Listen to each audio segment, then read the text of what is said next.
Good afternoon. Welcome to Green Card Guys TV. I'm your host, John Ting, helping you solve your immigration problem and hopefully prevent it from happening in the first place.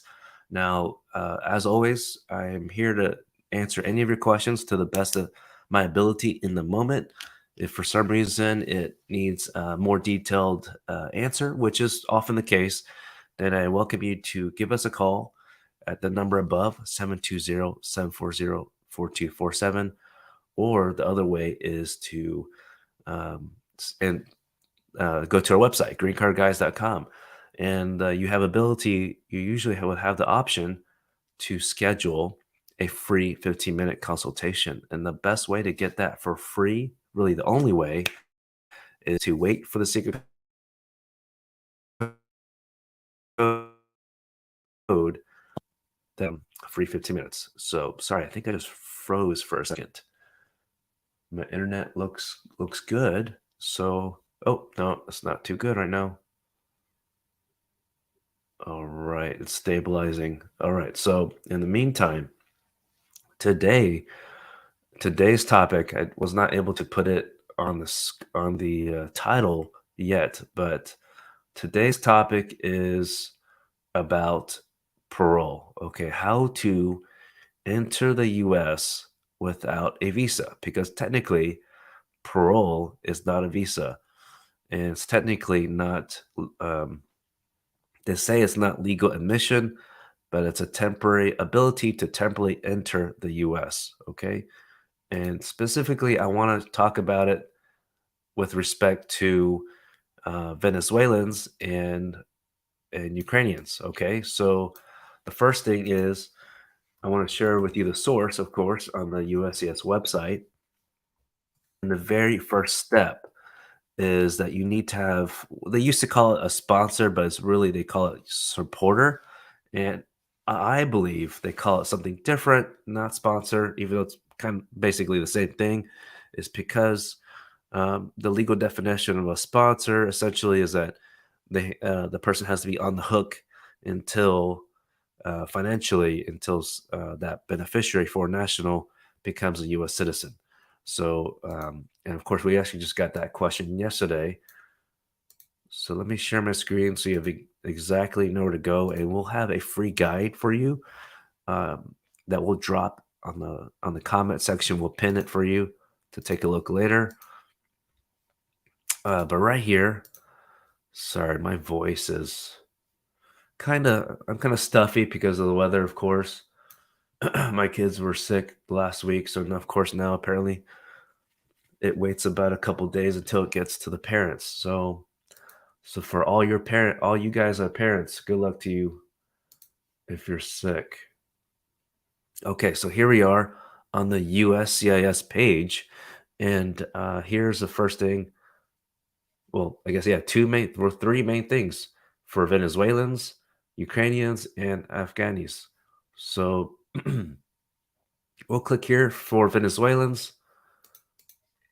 Uh, you may be someone, you might not be Venezuelan who's watching this, but you might be someone who could be a supporter for Ukrainian or Venezuelan. So that's why I'm sharing this with y'all right now.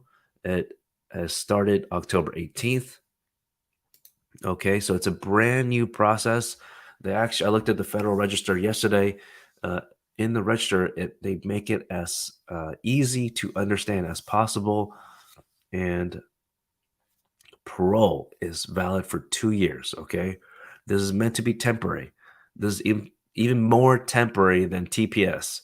Okay, because for TPS, that's for usually natural disasters, or there's a civil uproar or a civil unrest, like a war in that country, and of course, who knows when that will, quote unquote, end. And unfortunately, for many countries, technically the war is still ongoing. So anyway, in this situation, they're one way that they're trying to control the migration of people is having prepared this parole program, which I think is a great idea. But people need to know a lot of information. So about this. So, for example, what you need to know for sure is that you can't just show up randomly, okay? You can't.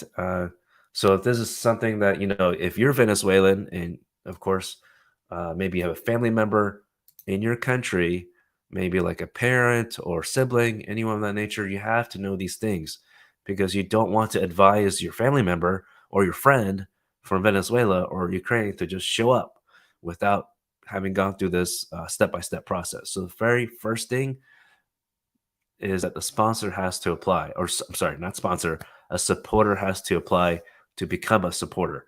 So let me go to that page. So this is for immediate, what they call immediate family members. Let me add it here. Okay, so number one, it's free. You don't have to pay for any of this, okay, as a beneficiary of this parole. So that's a great thing. That's good. If it was President Trump, who knows? I don't want to speculate, but who knows? So neither the supporter nor the foreign national beneficiary have to pay anything to the government for this application. So beware of scams or potential exploitation by anyone who asks for money associated with this application. Of course, unless you need a professional, like like a lawyer, to help you with this process. But you don't need a lawyer. Okay, if you want to, you can do this on your own. But of course, for us as a team, a Team Law Group, we're here to guide you from step to step if you need it. Okay, so anyway, going down here, they made this announcement October 12th, and it was first available October 18th. So it's brand new. At the time of this show, only been about 2 or 3 weeks. And so, what does it take to be a supporter? Okay, in the United for this program, you have to undergo what they say as clear, robust security vetting. Don't actually know what that is because in Federal Register, I don't recall it saying specifically what that vetting is or how that will be conducted. But you have to meet other eligibility criteria and warrant a favorable exercise of discretion. What I believe that to be is essentially they want to make sure you're not have any sex offender type crimes or a trafficker in the past. Okay, they don't want any liability in terms of matching you up with someone, uh, matching up a Venezuelan national or Ukrainian national with someone who has this kind of background. So completely understandable to go through that and then how that process. That's respectable. So the very first step, as I mentioned, is that the U.S. based supporter has to file this Form I-134, Declaration of Financial Support, okay, for each Venezuelan national or immediate family member they seek to support, okay, including minor children. So there's a lot more information here. You click on this form, and it should have a link to do this online. Okay, you can file this online, make it a lot easier for you. And let's see, they even have instructions on what you need to provide. Click on that link. By the way, if you have any comments or questions in the meantime, please let me know. I can always stop talking about this for a moment. But, just the other day I was asked what are the financial obligations for a supporter? It does say very broadly that you need to essentially help this foreign national with any um, financial, like medical, for example, but it does not say must. Okay, it does not have the requirement type of legal obligation type phrasing to where you need, for example, you need to pay for health insurance for this person, or you need to pay for the person's groceries. It did say that you need to help provide initial housing, but it did not say that you had to provide permanent housing. So you need to help set them up for housing. Does not say that you have to pay for the initial housing. Okay, so essentially, what I believe a supporter in this sense is helping, essentially be a liaison. Like it's like when I went to um, school, university, the cross country program, they got us connected with a upperclassman to get like a mentor basically. And so I think that's what that is essentially. Help get this person accustomed to United States, and that way it's they don't fall susceptible to scams and things like that. Okay, because of course, in general, migrating to America is a difficult journey and vulnerable situation. Okay, so okay, so here, let me show you this part for the supporter. You need to provide this information: sufficient income and financial resources.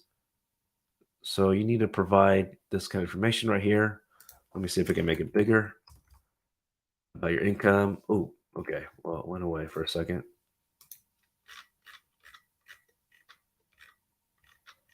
Hi, Marlon. Nice to see you. Thanks for joining. Appreciate it. So, by the way, if you're new to the channel, welcome. We do offer, it's kind of being wonky right now. Welcome. We do offer free 15-minute preliminary discussion consultation.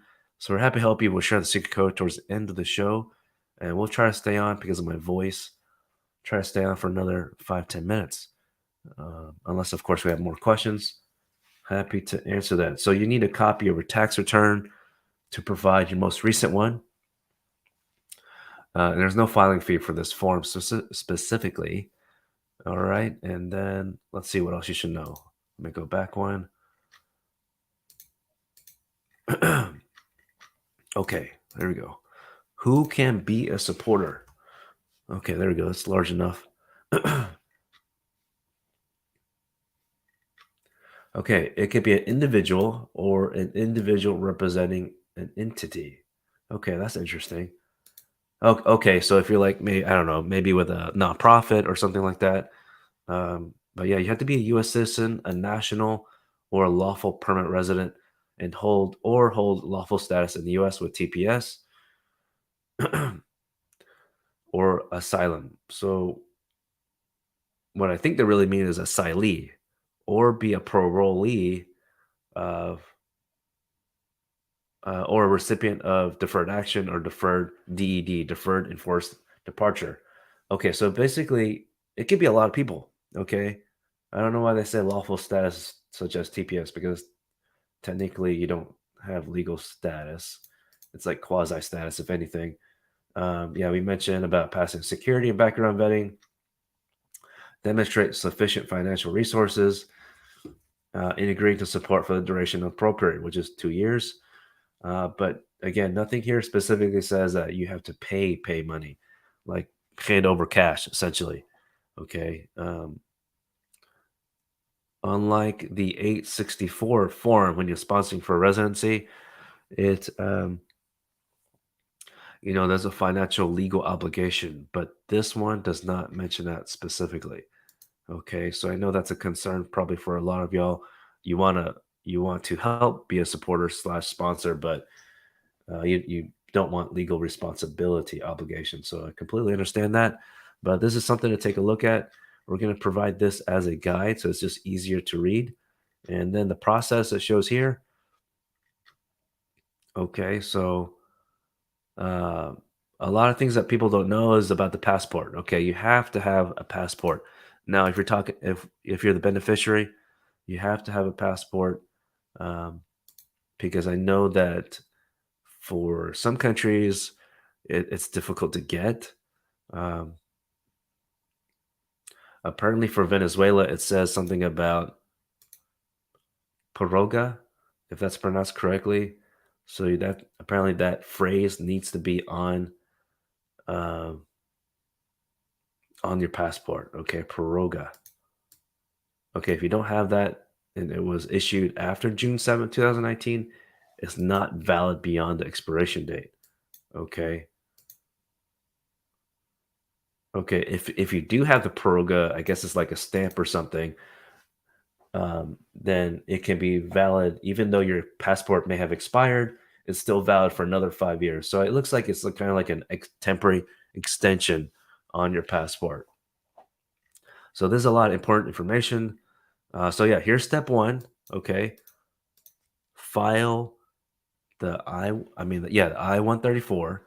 Step two is if and when USCIS confirms you as a supporter, then the listed beneficiary will receive an email from USCIS with instructions on the next steps to create an account with USCIS. Okay, and then by the way, I appreciate the questions. I will get to your questions very soon.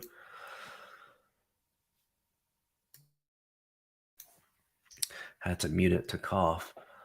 And then it's step three is that you're going to submit the request on the Custom Border Protection. Uh, looks like they have an app on the cell phone. That's pretty good. They call it the CBP One mobile application.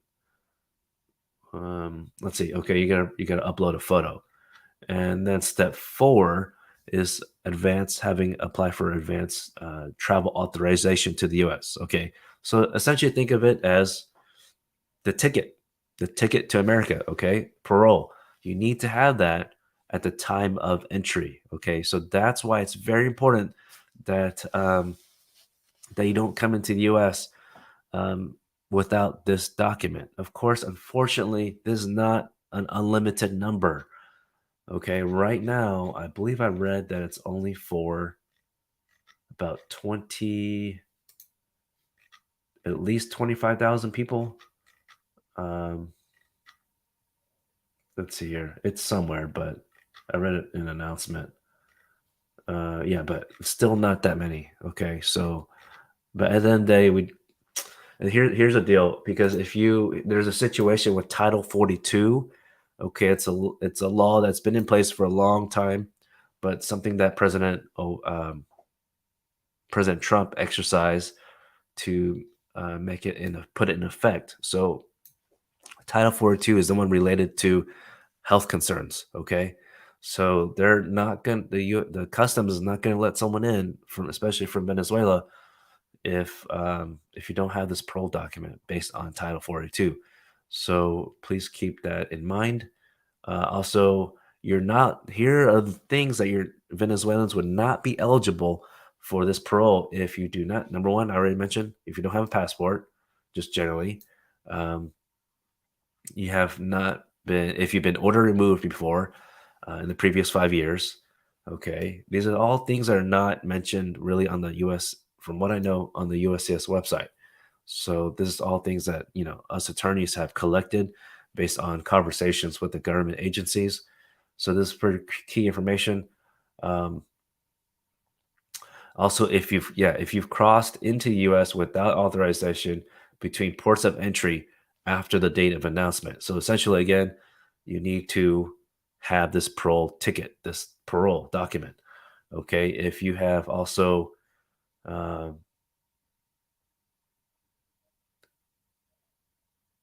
apparently, there's some information about if you're a permanent resident. This has to be, yeah. hmm Apparently, possibly, if you're a permanent resident or dual national of another country other than Venezuela, they're saying possibly you can't come in. Apparently, that rule is not part of the one for the Ukrainians. So, yeah, that would be if that is true, that is discriminatory. Okay, and also if you don't have your vaccinations, you can't come in. Well, this is kind of. I mean, I understand with public health concerns, but it's somewhat ridiculous because, well, if you well, then I guess go ahead and go get your vaccinations if you have time. But if you're migrating, um, you know, I don't know if you have access to that. So hopefully, folks in Venezuela do have access to be able to get vaccinations. Let's see what else. Okay, on to the questions. So we're gonna provide that as a guide, so you can download it. Uh, let's see. Let me. Okay, I see several comments. Miss Ahmad, I see we have a call scheduled with you and your wife tomorrow. So we'll talk more about that more specifically and share more information about Johannesburg. But I don't have that offhand during the show. But thank you for your question. Okay, we'll chat tomorrow. Okay, check your email for the calendar invitation. I hope you should have received it. If not, it was definitely sent to your wife. So we'll forward that to you. Okay. Let's see here. I'll ask the team to include your email. All right, Mr. Zai. Hope you're in great health. Thanks. Semi. Little stuffy nose. I took a lot of different medicine. I try to take homeopathic medicine, by the way. Uh, see, my father has a SIV case. You're 21. Oh, okay. Age out, possibly. You're 21, 3 months, and 15 days old at that time while you submit your required documents for COM approval. Okay. And as we know, the age will be freezed while you fill out that form. All right. There's no I-360 anymore. Are you qualified for the visa? uh, well, yeah, that's tricky because that's a tricky. Yeah, that is interesting. That's thanks for bringing that up. Uh,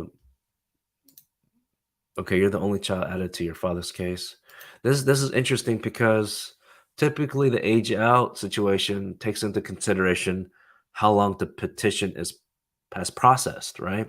I think I just mentioned yesterday that strangely, if the petition, the first step, is processing pending for a longer period of time, that actually benefits adult children, okay, in this situation to be considered derivative, to be included as part of your parent's case, okay. But in this situation, yeah, there's no I-360 anymore. So I'll have to check in with some other attorneys if they have this issue right now, because otherwise, how do we figure out the age out calculation if there's no petition, uh, no priority date? So I wonder how they're figuring that out. As you know, because priority date is very important to figure out the age out issue as part of the calculation, and the petition date and the approval notice date. So, uh, Ahmadzai, if you don't mind, give us a call or fill out a form on our website. Okay. By the way, this is how to do it, folks.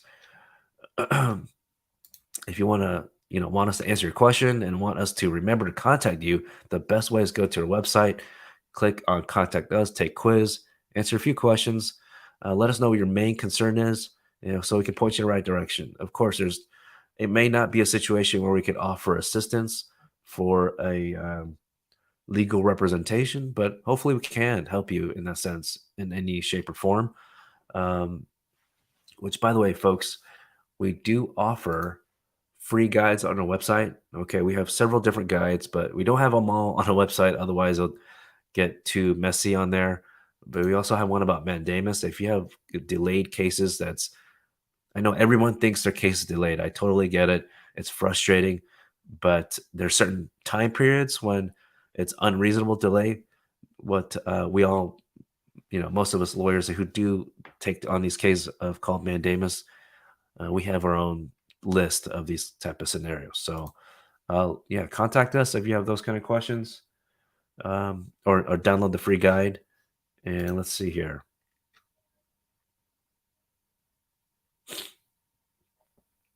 Let's see. I have to go one by one if possible with these questions. Let's see. Okay. Oh, I think you added another comment. Okay, Mrs. I. Oh no, is it free? Okay. You're saying it is freezed. Okay. Um. Well, yeah. Well, technically, you have to be under 21 at that time. Okay. So now it's trying to figure out the trigger of when it can freeze, essentially, so it can be calculated to be under 21.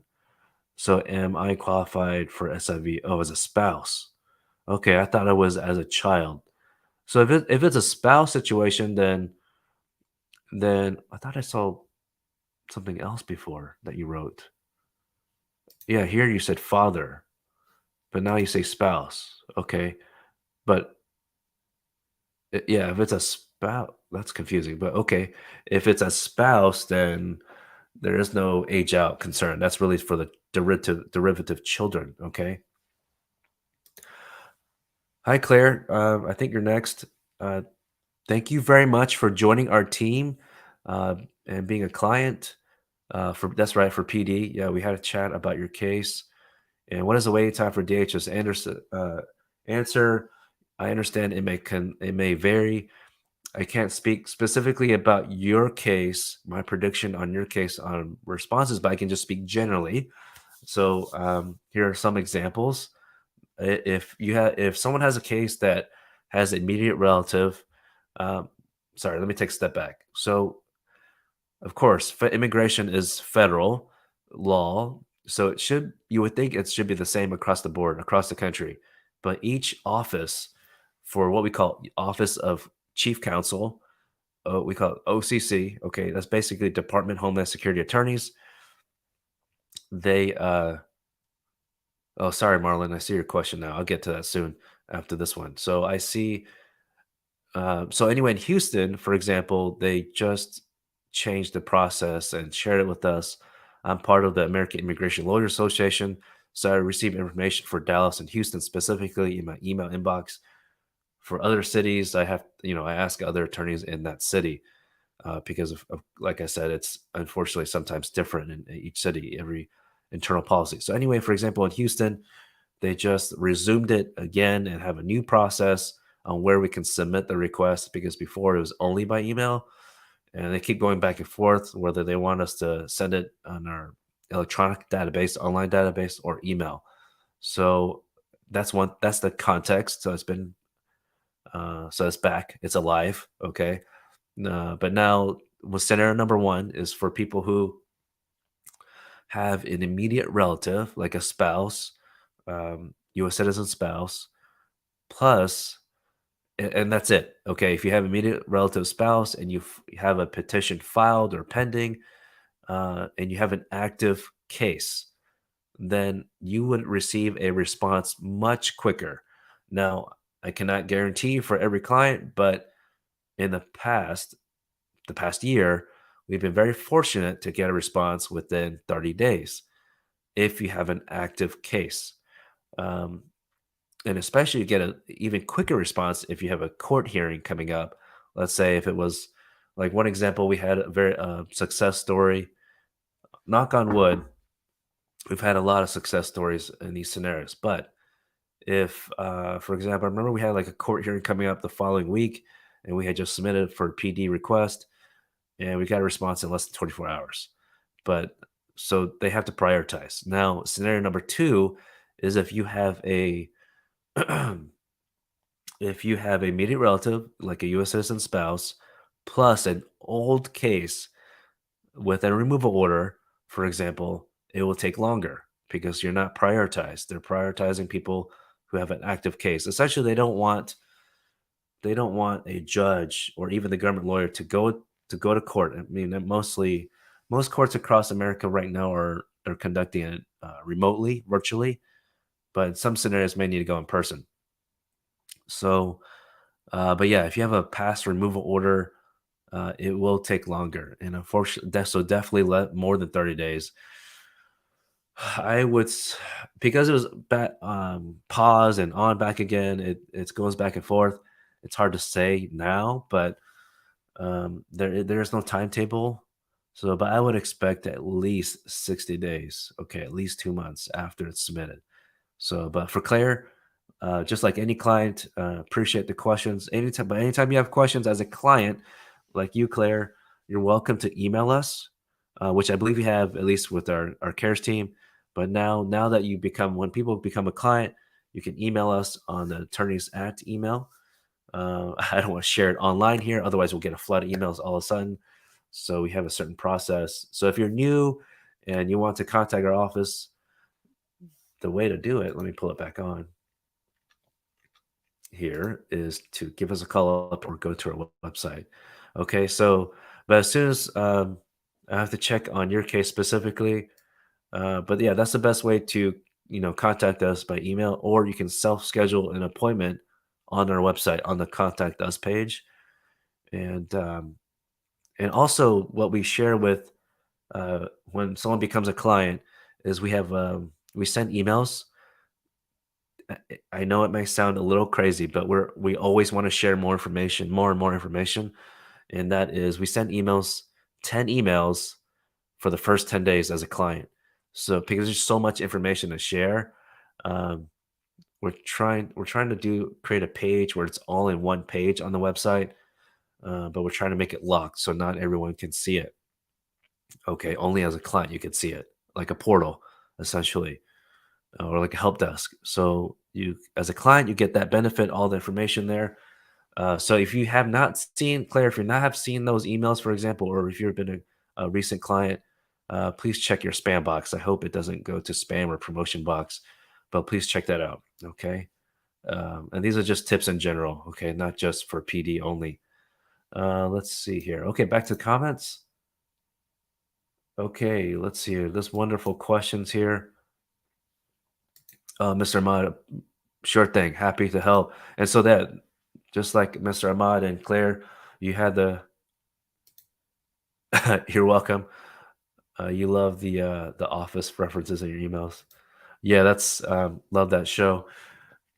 Any way I can make it, yeah, just like hiring a lawyer in general can be too stressful. Trying to find the one that can fit you in your scenario and comfort level. There's so many good lawyers out there, but we want to try to make it a little lighthearted if possible. But of course, because it's already serious, of course, situation. Um, okay, Marlon. Yes, sir. When you filed the I-130 paper-based, did you get then you get the IOE. Okay, you got the receipt notice. Is it processed faster? Just because you have IOE in the front of your receipt number does not necessarily mean faster. It also depends on let me see if I can share it here.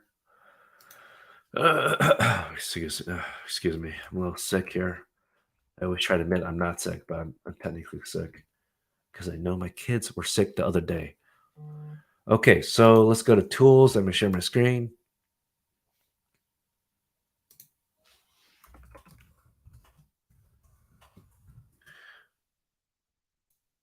Okay, let me go. I know there's a couple more questions, I believe.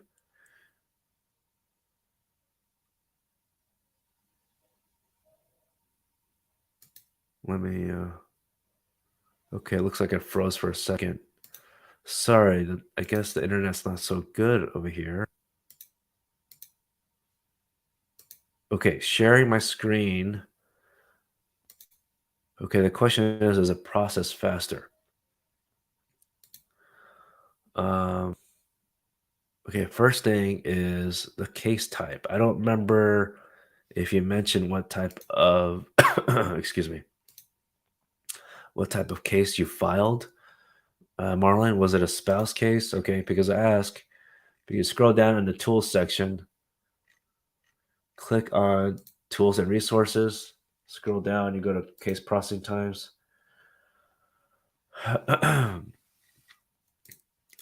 But yeah, where you file it in general is how you file it, a spouse case. Okay, and I'm assuming the sponsor is a US citizen, hopefully. Then you click on, okay, you can't. Unfortunately, when I click the drop down, it won't show up on the screen. But for I-130, it has the first one like sponsor is a U.S. citizen, sponsor is a permanent resident filing for a spouse or child under 21, and then after that is filing a sponsor is a U.S. citizen for a spouse, parent, or child under 21. Okay, so the second one, as you can see here now, let me move my picture a little bit. Then you click the service center. Okay, yeah, U.S. citizens, what you said.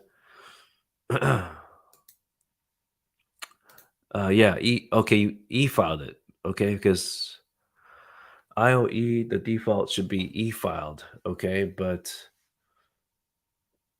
I believe sometimes we get IOE and it's not e-files, so I know it can be completely confusing, but you might be wondering, I mentioned this before, but if you cannot, people asked if you can pick the service center, and unfortunately, we don't have that choice. It's randomly assigned. So it's very unfortunate because, as we discussed, I've shared before, California Service Center is not too good at this. They're the worst. Okay, let's check it out. Oh, okay. Well, now it's 10 and a half months. Well, that's interesting. And yeah, for if okay, Marlon, you got to look at your bottom of your receipt notice. It's not so much the letters on the top of your receipt notice. It's also it should say on the bottom left of your receipt notice to say which service center is located. Yeah, it wasn't e-filed. So yeah, check that out. If you tell me what service center, I can tell you. But yeah, usually if it were e-filed, it would be faster. Okay, especially when you finally become a U.S. citizen. I can't say that for petitions. Lawyers tend to not like using the e-filing system if possible.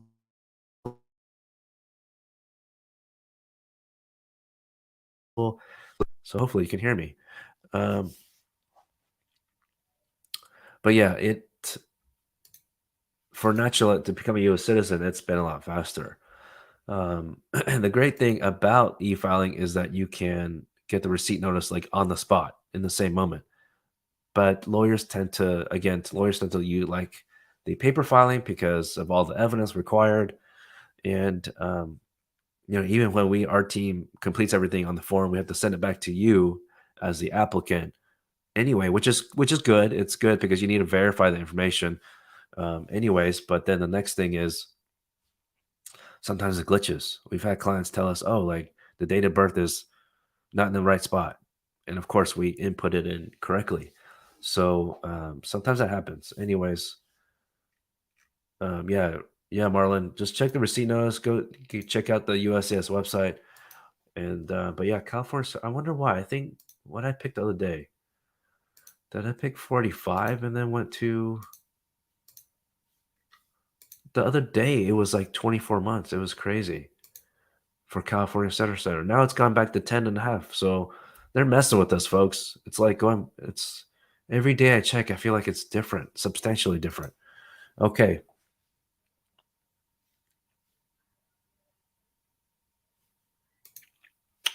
okay, Mrs. I, you've messaged us on WhatsApp. Okay, did you message us on the 720 number or the 346? I apologize. I changed the number. You have to on WhatsApp. We only have WhatsApp on this number. It's scrolling down below 346-330-5888. Okay.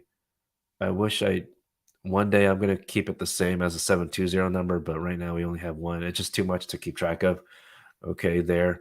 But honestly, the best thing is to fill out the form on our website, okay? Because that's a really a better way of our team being able to track it for you. So I'll just leave that up there. But we just get a lot of inquiries. Okay, so yeah, filling out the form is the best thing, and scheduling. See if you can schedule a consultation. Um, yeah, because you're saying that if they don't accept you because of your age, unfortunately, your mom and your dad are old, so they can't work. So yeah, so that's gonna be difficult. I'm very sorry to hear. Um, any investigation or something else? Possibly. I'm gonna be. This is a type of situation, though, Mrs. Zai, that this is not our typical case that we assist every day type situation. So in general, could take us a little longer to get back to you. But yeah, you're still welcome to contact us, and we'll see if we can help you or not. Okay, we'll try to let you know as timely as possible if we can help or not. Okay, let's see. Marlon, you're welcome. Appreciate it. Okay, Marlon, I think you had filed it recently. So yeah, this be interesting to know, Marlon. Keep us updated how long your case has been processing. When you end up getting your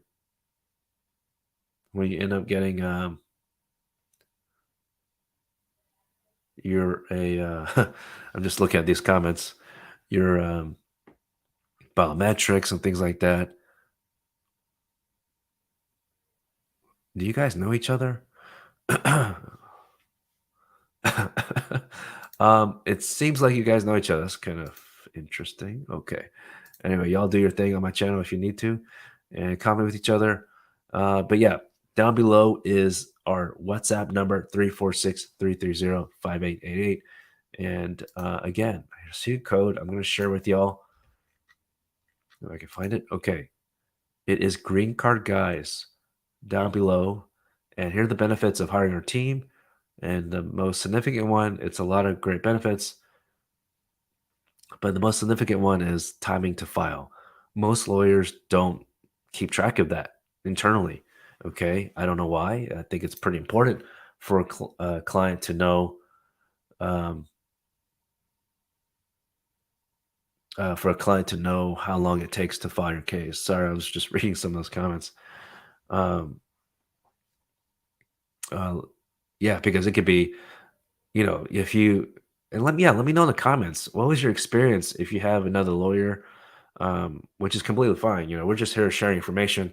But I'm interested. Did if you have a lawyer, did your previous lawyer or your current lawyer or previous lawyer tell you like how soon they're going to file your case? Were they intentional about it? I'm interested to know this. But everyone I've talked to, especially immigration lawyers, they don't have a process to tell clients how soon they're going to file. So we're very intentional about that. Okay, folks, we just reached over 30 minutes, and I need to save my voice since I'm sick. So thank you so much.